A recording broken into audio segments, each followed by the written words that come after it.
नमस्कार, मैं हूं अंकुर और आप देख रहे हैं सत्यहिंदी.com। हमें खुशी इस बात की है कि आप हमारे सभी प्रोग्राम्स को पसंद कर रहे हैं और आपसे हमारा रिश्ता मजबूत हुआ है। और इस रिश्ते को और मजबूत करने के लिए डिस्क्रिप्शन में दिए गए लिंक पर क्लिक करिए, जिससे हमारा रिश्ता और मजबूत होगा। आइए अब एक नजर डाल लेते हैं अब तक की सुर्खियों पर। जम्मू कश्मीर के नेताओं के साथ आज लगभग 3.5 घंटे तक पीएम मोदी ने बैठक की। इस दौरान ये साफ हो गया कि केंद्र सरकार सुलह सफाई के रास्ते पर है और वह राजनीतिक प्रक्रिया को आगे बढ़ाना चाहती है।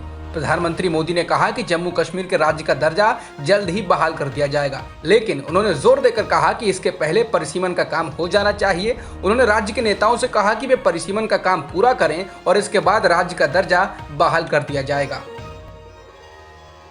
पीएम मोदी के साथ बैठक के बाद पत्रकारों से बात करते हुए पीपल्स कॉन्फ्रेंस के मुजफ्फर बेग ने कहा कि प्रधानमंत्री ने कहा है कि वे जम्मू कश्मीर को फिर से राज्य का दर्जा देने को लेकर प्रतिबद्ध हैं, लेकिन यह काम परिसीमन का काम पूरा होने के बाद ही हो सकता है। उन्होंने कहा कि बातचीत बेहद सौहार्दपूर्ण वातावरण में हुई। प्रधानमंत्री ने सबकी बातें गौर से सुनी और अपनी बातें गंभीरता से कहीं। पश्चिम बंगाल बीजेपी के नेता शुभेंदु अधिकारी के निर्वाचन को रद्द करने की मांग करने वाली याचिका की सुनवाई में गुरुवार को एक दिलचस्प मोड़ आया। जज जस्टिस कौशिक चंद्र ने कहा कि इस मामले में पैरवी कर रहे वकील राजनीतिक दलों से जुड़े हुए हैं। ममता बनर्जी के वकील कांग्रेस तो शुभेंदु अधिकारी के वकील बीजेपी के हैं। ऐसे में जज के किसी राजनीतिक दल से जुड़े होने का विरोध क्यों किया जा रहा है? कलकत्ता हाईकोर्ट के कार्यकारी मुख्य न्यायाधीश ने ममता बनर्जी की याचिका को जस्टिस कौशिक चंद्र की सिंगल बेंच को भेज दी थी। बता दें, कलकत्ता हाईकोर्ट के कार्यकारी मुख्य न्यायाधीश ने ममता बनर्जी की याचिका को जस्टिस कौशिक चंद्र की सिंगल बेंच के सामने भेजा था। ममता बनर्जी के वकील ने कहा था कि न्यायपालिका में उनके मुवक्किल की पूरी आस्था है, लेकिन निष्पक्षता बरकरार रखने के लिए यह याचिका किसी दूसरे जज को सौंपी जानी चाहिए। तृणमूल कांग्रेस के राज्यसभा सदस्य डेरेक ओब्रायन ने यह मुद्दा उठाते हुए कहा था कि जस्टिस चंद्र बीजेपी के लीगल सेल के सक्रिय सदस्य रह चुके हैं। भारत में खिलौने विकसित करने पर ध्यान केंद्रित करने के नरेंद्र मोदी के आह्वान पर कांग्रेस नेता राहुल गांधी ने कटाक्ष किया है। राहुल ने कहा कि प्रधानमंत्री नाटक करके देश के वर्तमान को विचलित कर रहे हैं और भविष्य के साथ खिलवाड़ कर रहे हैं। राहुल ने ट्वीट कर कहा कि आज एमएसएमई क्षेत्र के वो लोग जो रोजगार देते हैं वो ही खुद बेरोजगारी का सामना कर रहे हैं। राहुल ने कहा कि पीएम नाटक करके देश के वर्तमान को विचलित कर रहे हैं और भविष्य के साथ खिलवाड़ कर रहे हैं। ऐसे समय जब जम्मू कश्मीर के राजनीतिक दलों के नेताओं के साथ प्रधानमंत्री मोदी बैठक कर रहे हैं, लद्दाख के लिए अलग विधायिका की मांग जोर पकड़ रही है। लद्दाख के राजनीतिक सामाजिक संगठन पहले से ही ये मांग करते आए हैं। इसे अब मुद्दा बनाया है लद्दाख के बीजेपी सांसद जामयांग सेरिंग नामग्याल ने। पूर्व सांसद थुप्तन छेवांग भी इनके साथ हैं। छेवांग लद्दाख के राजनीतिक सामाजिक संगठनों के शीर्ष संगठन से जुड़े हुए हैं। उन्होंने इंडियन एक्सप्रेस से कहा कि अनुच्छेद 370 और 35A खत्म किए जाने के बाद हम संविधान की 6ठी अनुसूची के तहत ऐसी व्यवस्था चाहते हैं जिससे हमारी जमीन, भाषा, संस्कृति और रोजगार की रक्षा की जा सके। उन्होंने इसके आगे कहा कि हमने अपनी मांगों में बदलाव किया है और अब इस केंद्र शासित क्षेत्र के लिए अलग विधायिका चाहते हैं। लोकसभा चुनाव 2024 में बीजेपी का मुकाबला करने के लिए शिवसेना ने राहुल गांधी को सलाह दी है। शिवसेना ने अपने मुखपत्र सामना में लिखा है कि राहुल गांधी को बीजेपी से मुकाबला करने के लिए और सभी विपक्षी पार्टियों को एकजुट करने के लिए शरद पवार से हाथ मिला लेना चाहिए। शिवसेना ने कहा कि गांधी नियमित रूप से केंद्र और उसकी नीतियों पर हमला तो करते हैं, लेकिन वह ऐसा ट्विटर पर करते हैं। शिवसेना ने अपने मुखपत्र सामना में लिखा है कि प्रधानमंत्री मोदी की आजकल बॉडी लैंग्वेज बदल गई है। वह जानते हैं कि देश की स्थिति उनके हाथ से निकल चुकी है, लेकिन लोगों के गुस्से के बावजूद बीजेपी और सरकार को विश्वास है कि कमजोर और असंतुष्ट विपक्ष के कारण उन्हें कोई खतरा नहीं है। इसके अलावा शिवसेना ने कहा कि शरद पवार सभी विपक्षी दलों को एक साथ ला सकते हैं, लेकिन फिर नेतृत्व का सवाल उठता है। अगर हम उम्मीद करते हैं कि कांग्रेस नेतृत्व करेगी तो कांग्रेस खुद एक राष्ट्रीय अध्यक्ष के बिना है।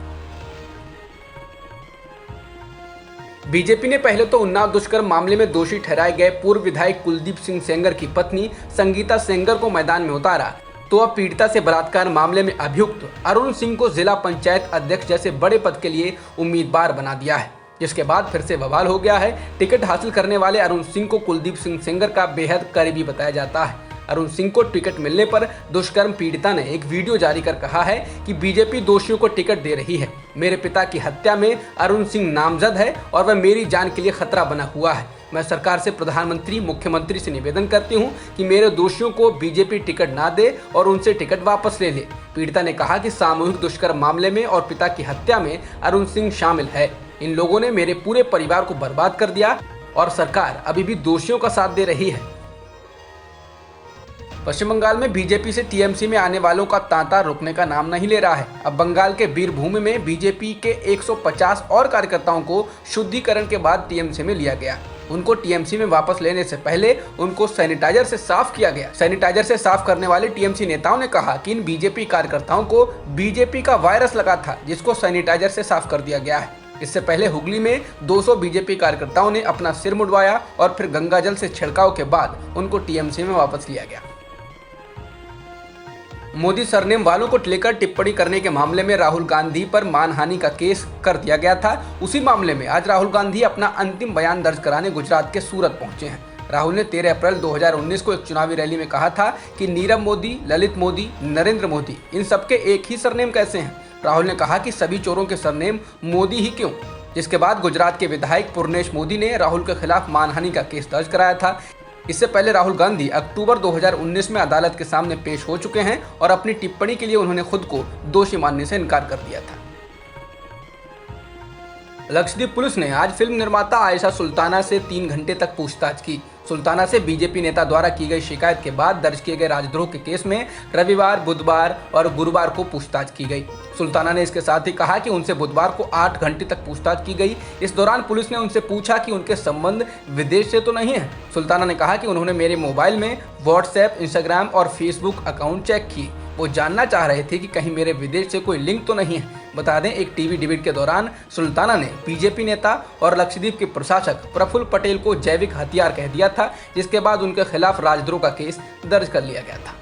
ट्विटर इंडिया के प्रमुख मनीष माहेश्वरी ने उत्तर प्रदेश पुलिस के उस समन को कर्नाटक हाईकोर्ट में चुनौती दी है जो गाजियाबाद में मुस्लिम व्यक्ति पर हमले के ट्वीट से जुड़ा हुआ है। उन्होंने सुनवाई के दौरान कोर्ट से कहा कि वह ट्विटर के सिर्फ एक कर्मचारी हैं और उनका इस अपराध से कोई लेना देना नहीं है। उन्होंने कहा कि उत्तर प्रदेश पुलिस ने भेजे गए नोटिस में आरोपी बताया है। आज ही उत्तर प्रदेश पुलिस ने उन्हें लोनी थाने में पेश होने को कहा था। उन्होंने एक दिन पहले ही बुधवार को याचिका दायर की थी और इस पर आज यानी गुरुवार को सुनवाई हो रही है। S&P ग्लोबल रेटिंग्स ने गुरुवार को चालू वित्त वर्ष के लिए भारत के विकास के अनुमान को 11% से घटाकर 9.5% कर दिया है और कोविड महामारी की आगे की लहरों से जोखिम की चेतावनी भी दी है। एजेंसी ने विकास के दृष्टिकोण को ये कहते हुए कम कर दिया कि अप्रैल और मई में कोरोना की दूसरी लहर के कारण राज्यों द्वारा लगाए गए लॉकडाउन और आर्थिक गतिविधियों में तेज संकुचन हुआ है। सुप्रीम कोर्ट ने सभी राज्य शिक्षा बोर्डों को 10 दिन के अंदर 12वीं क्लास की मूल्यांकन नीति बताने का आदेश दिया है और कहा है कि 31 जुलाई तक नतीजे घोषित हो जाने चाहिए। वहीं इम्तिहान के कार्यक्रम में एकरूपता लाने के लिए दायर याचिका पर कोई निर्देश जारी करने से सुप्रीम कोर्ट ने इनकार कर दिया। सुप्रीम कोर्ट ने कहा कि राज्य और उनके बोर्ड अपनी नीति बनाने को स्वतंत्र और स्वायत्त हैं, लिहाजा उनके अधिकार क्षेत्र में दखल नहीं दिया जाएगा। अब तक की खबरों में इतना ही। बाकी खबरों के लिए बने रहिए सत्यहिंदी.com के साथ। सत्य हिंदी का ऐप डाउनलोड करें गूगल प्ले स्टोर पर।